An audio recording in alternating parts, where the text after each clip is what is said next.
Hello, I'm Stephen Jenkins, and this video is for you if you teach New Testament Greek and you're considering using, or you are already using, Jeremy Duff's Elements of New Testament Greek, and I want to explain to you how my companion volume can help you in the classroom with your students. So each chapter of the companion matches the 20 chapters that are in Duff, chapter by chapter, and each chapter here has 3 sections, which I want to explain to you now.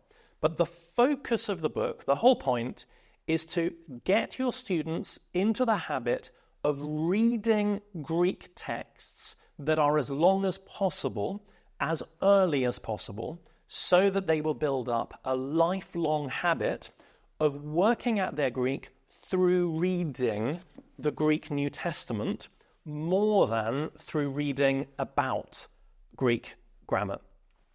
So the main thing in each chapter is the second section of the chapter, which are these made up or adapted or even later unedited Greek readings. These are passages that begin at about 200 words in length.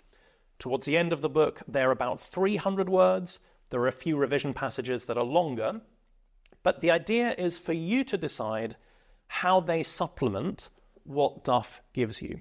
So you know that Duff, at the end of each chapter, has a set of sentences to translate, section A, section B. In later chapters, it has a section C, which is a short New Testament excerpt.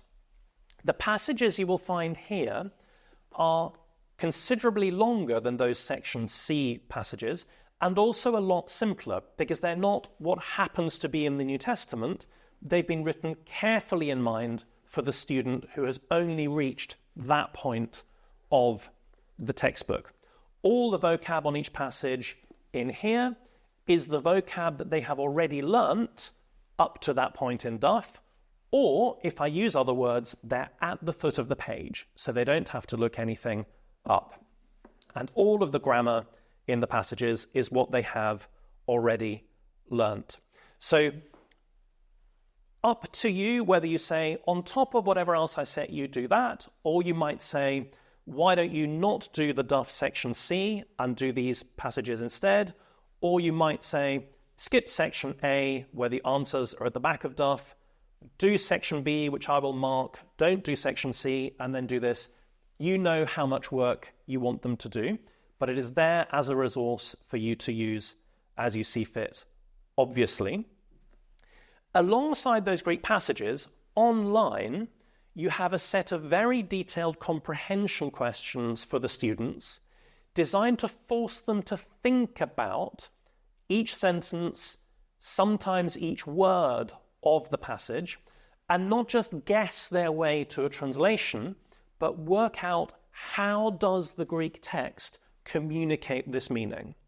And alongside the questions, online in a separate file, are the answers which point them with precision to the exact section, sometimes the exact sentence of Duff, which they need to review if they didn't know the answer to the question that I've asked them. Those questions obviously focus on everything that is in the current chapter of Duff, and they review things that are in the most recent chapters in a lot of detail, and then they include anything from earlier in the book that is particularly tricky or that might catch them out. So that's the middle section, the Greek passages with the online exercises that go with them. What else have you got? Well, the opening section of each chapter is there for those who are teaching themselves Greek. So it's the sorts of things I would help them with in the classroom, and obviously that's what they've got you for. So feel free to look at it if you find it helpful, but I'm not expecting you to use that. What you will find there is, for example, the kind of background engineering of how verb endings and verb forms and noun forms work, which for, I reckon, about half my students, they find helpful. The other half say, no, I just want to memorize it exactly the way I find it here. There's a bit of discussion of how what the verb communicates in terms of meaning is related to each element of parsing. And alongside that online, there are verb tables which grow as you go through Duff. So the verb is laid out in a particular way to help them see how it's growing as they learn more, and particularly what each part of the verb communicates. What else you'll find in that opening section are just a few windows into second year Greek, just to keep hinting at them that first year Greek is an introduction and they want some more later. So online, you will find these exercises and answers. You will find the typos in Duff, and these have been approved by Duff. He agrees that those are corrections. You will find the vocab fully accented as PDFs and also in a form that can be used by software for learning vocab. You will find all the grammar in Duff. All the tables are on there, again with the accents put in.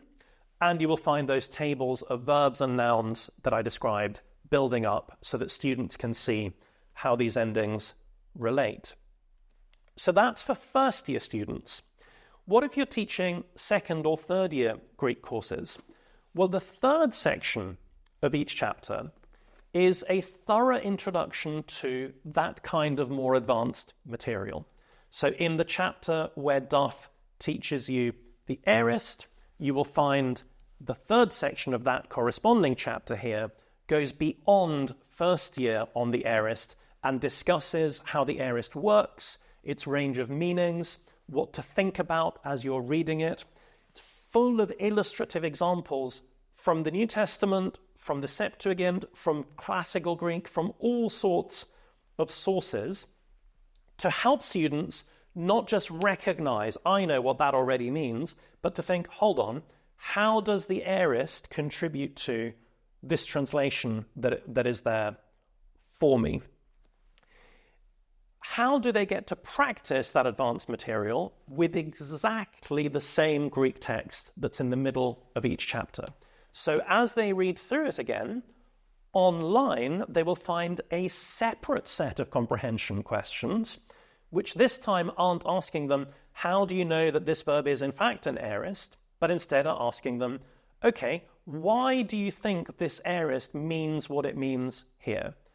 And as with the first year material, there's an online answers file where if they don't understand that question, it will point them not at that paragraph of Duff, but at the exact place in that third portion of the relevant chapter of reading biblical Greek, so that they can be learning more advanced Greek, again with a focus on reading Greek texts and using those as an opportunity to learn more about Greek.